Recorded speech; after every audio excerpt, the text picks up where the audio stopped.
व्यतिकरण फ्रिंजों की चौड़ाई का व्यंजक, यानी expression of fringe width of interference fringes, यानी व्यतिकरण फ्रिंजों की चौड़ाइयां कितनी होगी, प्रदीप्त और अप्रदीप्त फ्रिंजों की चौड़ाइयां कितनी होगी, अब इसका बात करने जा रहे हैं। आइए प्रूफ करें बच्चों।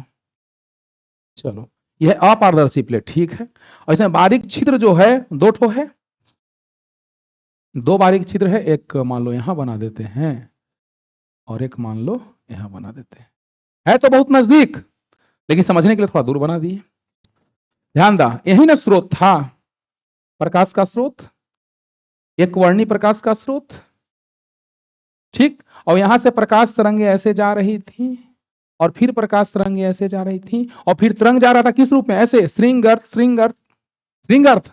और आप बताओ, ध्यान देना, श्रृंगार्थ श्रृंगार्थ जहां कटा वहां प्रदीप्त या अप्रदीप्त बना, तो सीधे कटा, सीधे काट दिए, सीधे काट दिए, सीधे काट दिए, उसको सीधे बना के समझाते हैं। लो, अब देखो, अब यहां पर है पर्दा, ये है पर्दा, ठीक है जी, कुछ पर्दा इस तरह का है। अब देखा, अब क्या करी थी हमने, इसे सुना। सबसे पहले ये कि यहां पर एस है सोर्स और ये छिद्र जो है पहला S1 S2 के जैसा व्यवहार कर रहा है, दूगो स्रोत नहीं है, दूगो बल्ब नहीं है बाबू, दूगो जैसा व्यवहार कर रहा है। और अब बताइए यहां से जो प्रकाश गया, ध्यान देना, आप चाहे तो प्रदीप्त बनेगा चाहे तो अप्रदीप्त, ठीक है सर, और पर्दे अपारदर्शी प्लेट से पर्दे की जो दूरी है वो बड़ा डी है और दोनों छिद्रों के बीच की दूरी जो है वो छोटा डी है। ओके, अब देखा, अब सबसे पहले हम लोग लंब डालेंगे तो केंद्र से, केंद्र यहीं पर ना है, बोलो तो, अरे भाई छिद्र के दोनों छिद्रों के बीच का केंद्र यही ना है। अब बताओ कि सबसे पहले चाहे प्रदीप्त बने चाहे अप्रदीप्त, हमको नहीं पता, देखते हैं कैसे बनेगा, देखते हैं, लो देखते हैं। देखा, यहां से देखा, ऐसी ना मिला लहली प्रदीप्त हो चाहे अप्रदीप्त,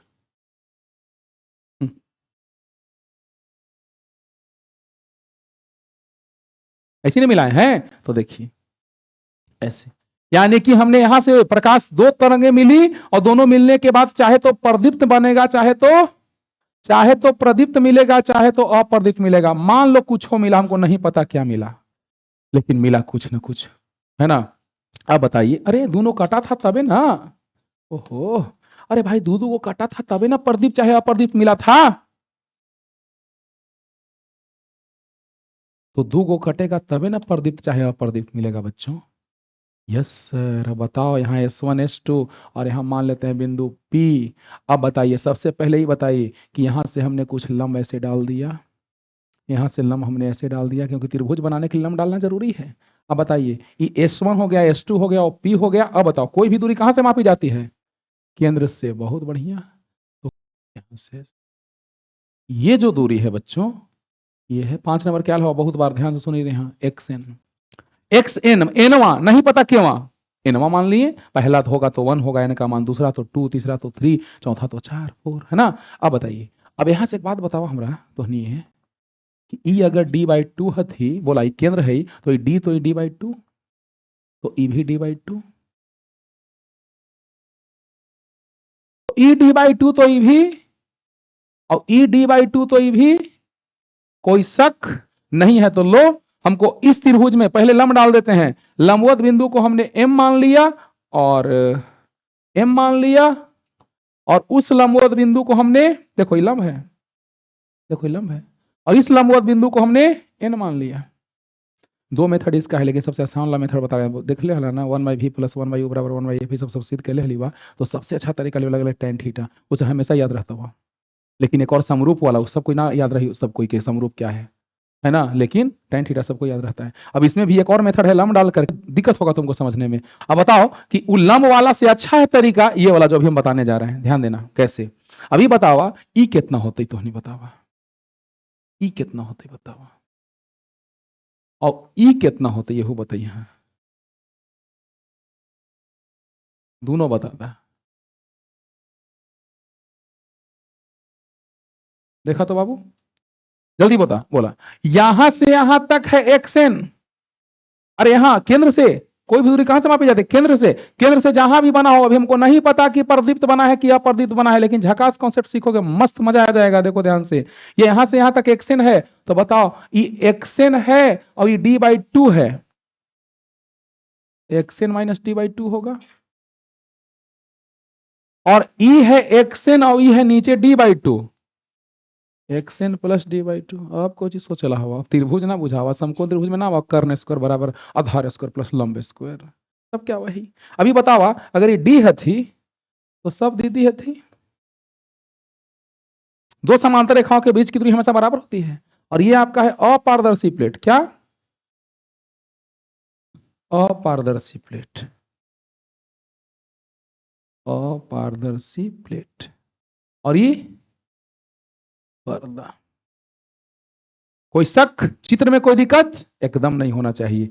अब बताइए बच्चों, अब चलते हैं हम लोग, हमको निकालना क्या है, कलांतर से निकाले थे पथांतर, और इस आज के फिल्म का हीरो ये है, कहाँ गेली हीरोया, हाँ देख ले।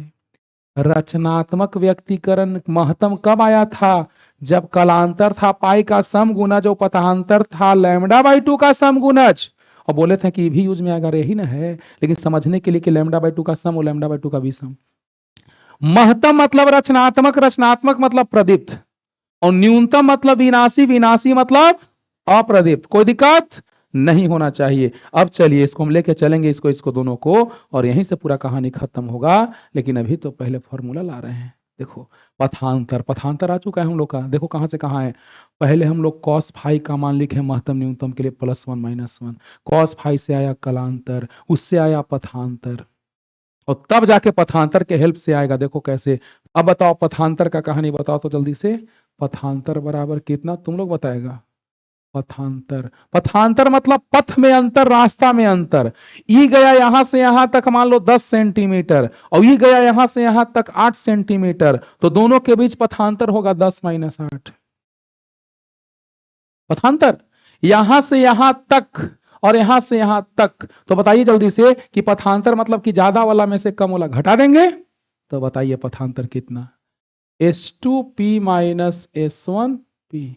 एक बात याद रखना, यही निकालना है हम लोग को। एक बात याद रखना, इस छिद्रों के बीच की दूरी ऐसा है, एकदम न के बराबर भैया, एकदम न के बराबर, बहुत कम, एकरों से कम और छोटा। तो बताइए ये फिगर अगर बनाए हम तो ऐसे बनेगा,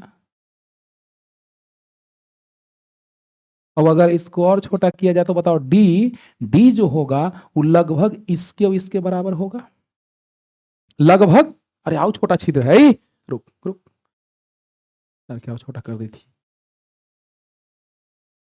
ओकरों से छोटा है, ओकरों से छोटा है। साइंटिस्ट लोग ऐसी थोड़े बोलती, हमनी में वो साइंटिस्ट लोग में ही तो फर्क है। बताओ बच्चों, अब यहां पर इस छिद्रों के बीच की दूरी बहुत कम है, तो ई दूरी लगभग इसके बराबर होगा, लेकिन S2P ज्यादा होगा S1P से। चलो बहुत बढ़िया। अब रुक जा, पथांतर का हम लिख लिए, लेकिन अब बताओ इसको निकालने के लिए हमको त्रिभुज में चलना होगा, इस त्रिभुज में और इस त्रिभुज में चलना होगा जिसमें S1P और S2P है। देखो कितना आसानी से लाने जा रहे हैं बच्चों, मजा आ जाएगा। बार बार कह रहे हैं कि एकदम ध्यान से सुनते रहो, जबरदस्त वाला फील आएगा एकदम। और देखो चलो लो, पथांतर हमने लिख लिया बच्चों। समकोण त्रिभुज किसमें चले बोलो, समकोण त्रिभुज बोला S1MP में, S1MP में। जब जरूरी पड़ेगा उसका तो हम लिखेंगे कि लगभग बराबर है, सीधे बहुत छोटा है इसलिए दूरी लगभग डी जो है इसके इसके लगभग बराबर है, बाद में लिखेंगे। अभी पहले इसको सीखो। समकोण त्रिभुज S1MP में, S1MP में जल्दी बतावा, S1P का होल स्क्वायर बराबर कर्ण स्क्वायर बराबर बोलो आधार स्क्वायर प्लस बोलो कितना, D square plus xn minus d by two का, नहीं समझ में आया बोलो, कर्ण स्क्वायर बराबर आधार स्क्वायर प्लस लंब स्क्वायर। तो आधार है डी, तो D square plus xn minus d by two का होल स्क्वायर। अब बताओ जल्दी से ना, कौन त्रिभुज में भैया, समकोण त्रिभुज बोलो बोलो S2NP में, S2NP में बताओ जल्दी से फटाफट। कर्ण स्क्वायर बराबर आधार स्क्वायर प्लस लंब स्क्वायर, यानी S2P का स्क्वायर बराबर इसका स्क्वायर प्लस इसका स्क्वायर, मतलब D square plus xn plus d by two का। अब एक बात बताओ, अगर एकरा में से एकरा घटा देबै तो ए square minus b square A plus b into a minus B होके ये आ जतई। बताइए बच्चों क्या करें? समीकरण 1 2 मान लेते हैं इसको, समीकरण 1 और 2 मान लेते हैं जी। तो समीकरण किस में से किसको घटा दें? 2 में से 1 को घटा देते हैं, ज्यादा में से कम, ज्यादा का स्क्वायर ज्यादा होगा, कम का स्क्वायर कम होगा, तो ज्यादा में से कम को घटा देते हैं बच्चों। लीजिए बोलिए तो, समीकरण 1 और 2 से बताइए क्या? समीकरण 1 और 2 से बताइए तो क्या? S2p का स्क्वायर माइनस S1p का स्क्वायर बराबर, बोलो S2p कितना था? S2p स्क्वायर कितना था? D square plus xn plus d by two का और माइनस डी स्क्वायर प्लस, देखा यहां हवा D square plus xn plus d by two का होल स्क्वायर, यहाँ D square plus xn minus d by two का होल स्क्वायर। वाह वाह वाह वाह, अब बतावा जल्दी से बतावा का हो जाते जी? X n minus d by two का, देखो थोड़ा लंबा डेरिवेशन है लेकिन एकदम आराम से चलते रहो, सोल्व होता जाएगा, ऐसा है ये, हाँ भारी नहीं है। डी स्क्वायर प्लस से डी स्क्वायर माइनस खत्म। अब बोलिए, अभी इसको तोड़ नहीं रहे हैं क्योंकि उसको तोड़ते हैं लंबा चला जाएगा, पेज पार कर जाए तो अच्छा, इसीलिए पहले को कई बार सोल्व कर लियो, कर बाद दूसरा के। S2p का स्क्वायर माइनस 1p का स्क्वायर बराबर, बोला ए स्क्वायर माइनस बी स्क्वायर, ए प्लस बी, ई वाला अरे माइनस ही है, ए स्क्वायर माइनस बी स्क्वायर, तो ए प्लस बी और इनटू ए और माइनस बी, माइनस ई वाला हो जाएगा, ई प्लस हो जाएगा, अरे माइनस होगा तो साइन चेंज होगा ना। चला गया चांद आसमां को छोड़ के। अब बताओ का S2p का स्क्वायर माइनस S1p का स्क्वायर बराबर, बोलो 2xn होगा, 2xn अब इनटू आधा आधा एक होगा, a square minus b square, S2p plus S1p, a plus b into a minus b बराबर 2xn डी। थ्योरी क्या होगा? थ्योरी समझाते हैं भी, पहले इसको पूरा क्लियर कर लेते हैं तब।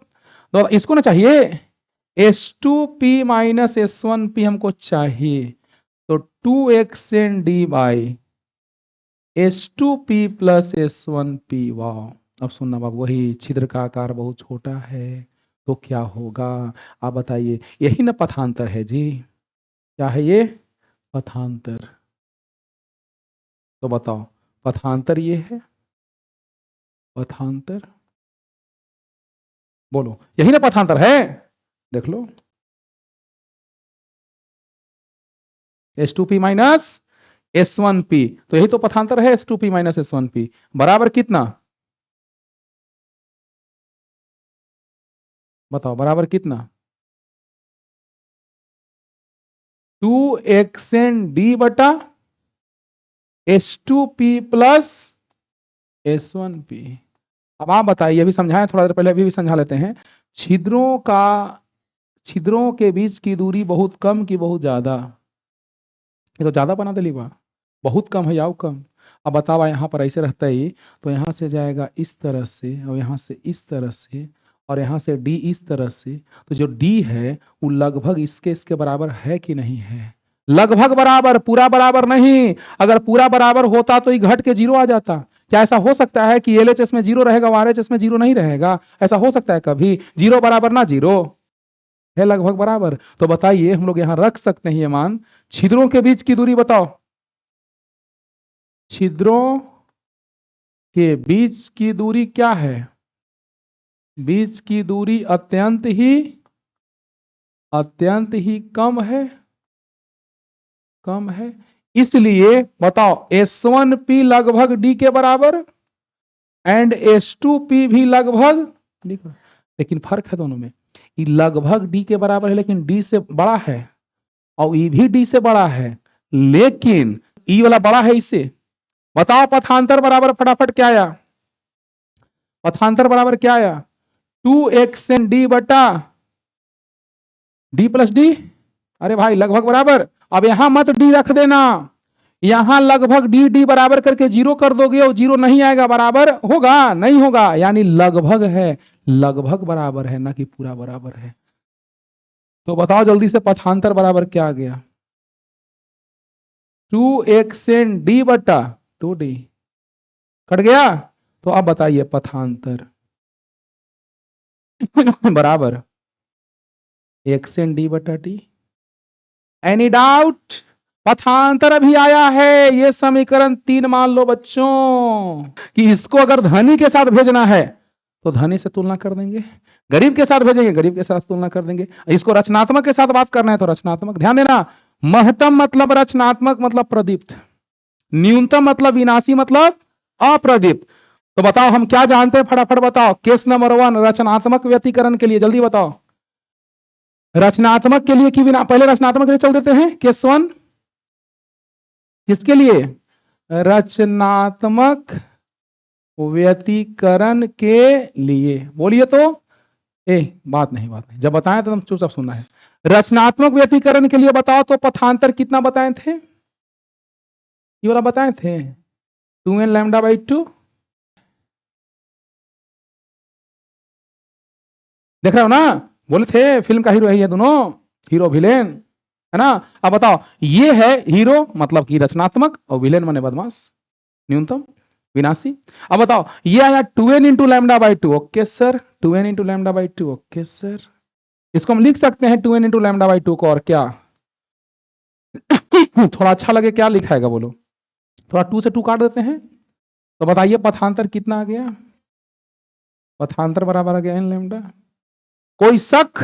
अब आप बताइए समीकरण 3 तो समीकरण 4 बताइए बच्चों, ये भी पथांतर वो भी पथांतर, समीकरण 3 और वाह रे, लेकिन एक बार में समझ में तो भाई वाह, एकदम दोबारा समझाने का कोई जरूरत नहीं पड़ेगा, इतना अच्छे से बता रहे हैं है ना। और आराम से रिवाइज जाके करना, मजा आ जाएगा। पथांतर पथांतर बराबर, तो बताओ पथांतर पथांतर बराबर तो LHS बराबर तो RHS बराबर, तो कितना? xn d बाई डी बराबर n लैम्डा, तो xn बराबर बोला n lambda d by D. कोई शक?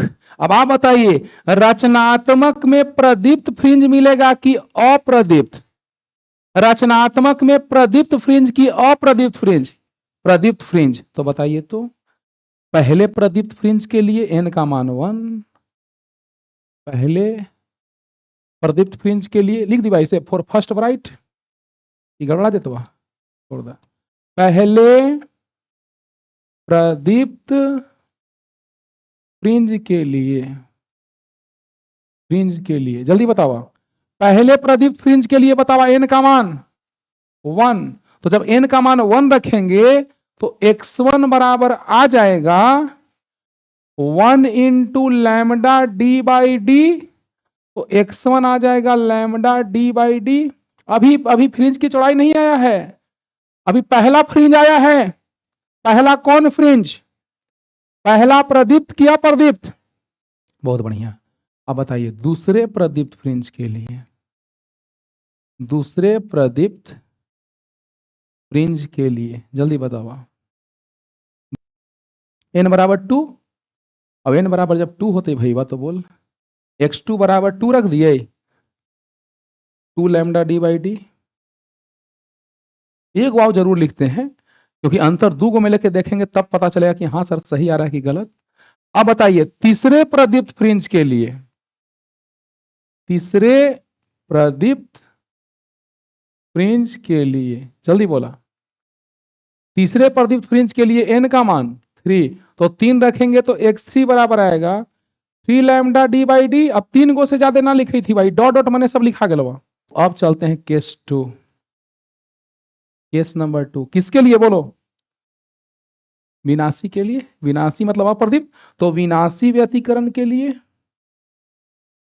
हाँ हाँ जी, विनाशी निनाशी, विनाशी व्यतिकरण के लिए कुछ याद करो। विनाशी व्यतिकरण के लिए बोलो पथांतर,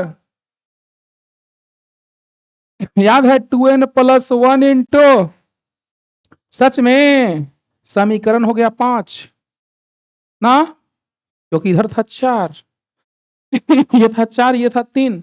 अब 3 पथांतर और 5 पथांतर को तुलना कर दें तो 3 और 5 से चलेंगे तो क्या आएगा बताइए तो। समीकरण 3 और 5 से बताओ तो।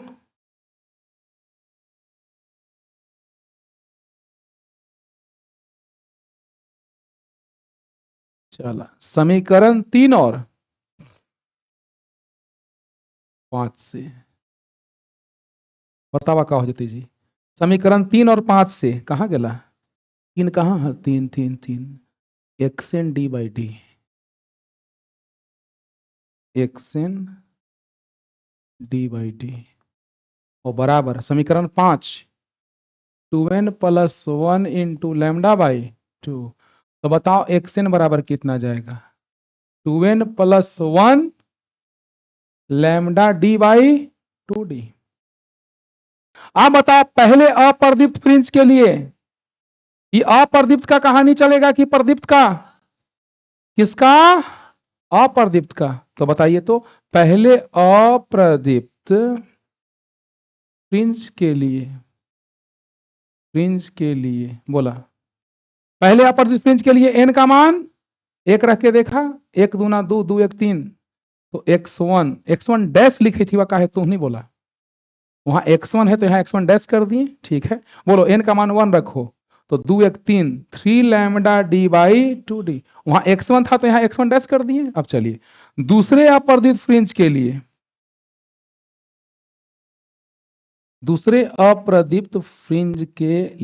बोला तो दूसरे अप्रदीप्त फ्रिंज के लिए n का मान 2। तो n का मान जब 2 रखेंगे बच्चों तो बोलिए कितना जाएगा x2 डैश बराबर कितना 2 दूना 4 1 5 लैम्डा डी बाई 2d। सच बताओ एकदम कोई कंफ्यूजन एक ठो भी हो रहा है एकदम नहीं हो रहा होगा। और वह बताओ तीसरे अप्रदीप्त फ्रिंज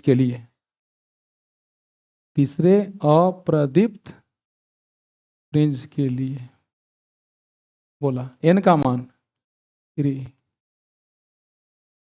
तो बतावा तो n का मान 3 रखबे तो बोला n बराबर 3। तो बतावा x3 डैश 3 दूना 6 1 7 लैम्डा डी बाई 2d। कोई शक। और अब बताओ यहां से डॉट डॉट कर देंगे तो सब के लिए आ जाएगा। फ्रिंज की चौड़ाई उसी में है उसी का हिस्सा ये फ्रिंज की चौड़ाई है। हाँ इसको फिर डिफाइन करना होगा ऐसे डिफाइन नहीं भी करोगे तो चलेगा क्योंकि फ्रिंज की चौड़ाई का व्यंजक आ जाएगा। लेकिन अलग से अगर परिभाषा 2 नंबर का आ जाता है परीक्षा में आया है कि फ्रिंज की चौड़ाई क्या है तो 2 क्रमागत ध्यान सुनिएगा 2 क्रमागत प्रदीप्त फ्रिंजों या 2 क्रमागत अप्रदीप्त फ्रिंजों के बीच की जो दूरी होती है उसे फ्रिंज की चौड़ाई कहते हैं। हम दोनों के लिए लिख रहे हैं किसके किसके लिए प्रदीप्त फ्रिंज के लिए और अप्रदीप्त फ्रिंज के लिए प्रदीप्त फ्रिंज के लिए और अप्रदीप्त फ्रिंज के लिए। देखा तो ध्यान से सब कोई बाबू कमॉन बोला प्रदीप्त फ्रिंज के लिए जल्दी बोलो फ्रिंज की चौड़ाई को बीटा से सूचित करते हैं।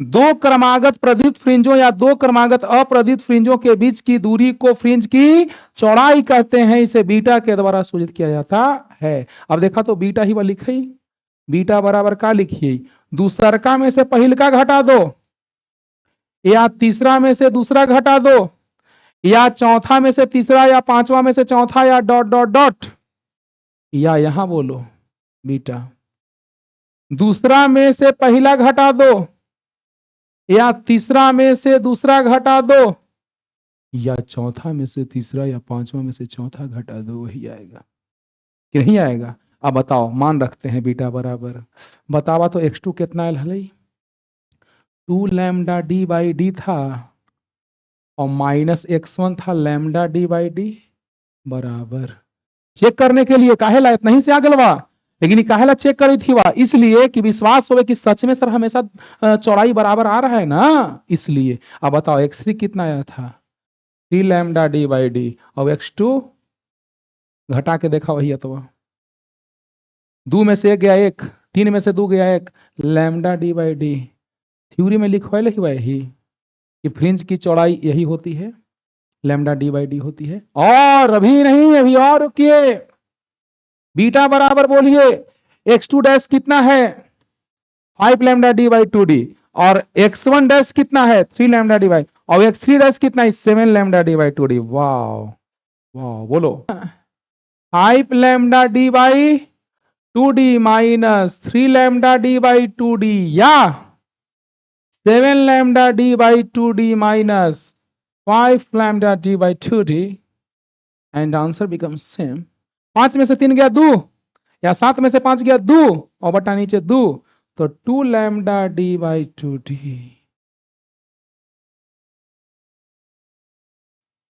अब सुनो, यहां पर बताओ, यहां पे बना देते हैं थोड़ा सा हुआ है, थोड़ा है बाकी। चलो, ये है पर्दा, और पर्दे पर बना दिए प्रदीप्त। सुनना, ये है प्रदीप्त फ्रिंज, रुकना, ये है प्रदीप्त, तो ये है अप्रदीप्त, बीच में काला, फिर है प्रदीप्त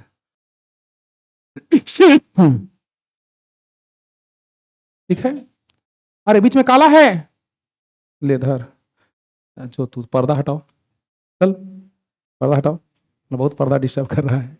अब चलो, और तीसरा फिर से वैसा ही। अभी बतावा हमरा कि सबके बीच के दूरी बराबर रहेला चाहिए कि न रहेला चाहिए। सबके बीच की दूरी बराबर, सबका मोटाई भी बराबर, सबका मोटाई भी बराबर। आप सर थोड़ा सा यहाँ आ जाते तो ठीक रहता। अब इनको कहिए थोड़े चलो मान लो बराबर है। आप बताओ बच्चों, ये कौन है? उजला उजला तो प्रदीप्त, उजला उजला तो प्रदीप्त फ्रिंज है बाबू, प्रदीप्त फ्रिंज उजाला। हो करी का काले हैं तो क्या हुआ, दिल वाले हैं। कौन? अप्रदीप्त फ्रिंज। सच सच बताओ, क्लियर है? थ्योरी क्या होगा, ऐसे देखो, एक प्रकाश स्रोत से निकलने वाली प्रकाश तरंगे 2 बारीक छिद्रों जिनके बीच की दूरी d है से गुजरती हैं, और प्रकाश तरंगों का अध्यारोपण होता है, तो व्यतिकरण के फलस्वरूप प्रदीप्त और अप्रदीप्त फ्रिंज प्राप्त होता है पर्दे पर। और अपारदर्शी प्लेट से पर्दे की दूरी कितनी है? d।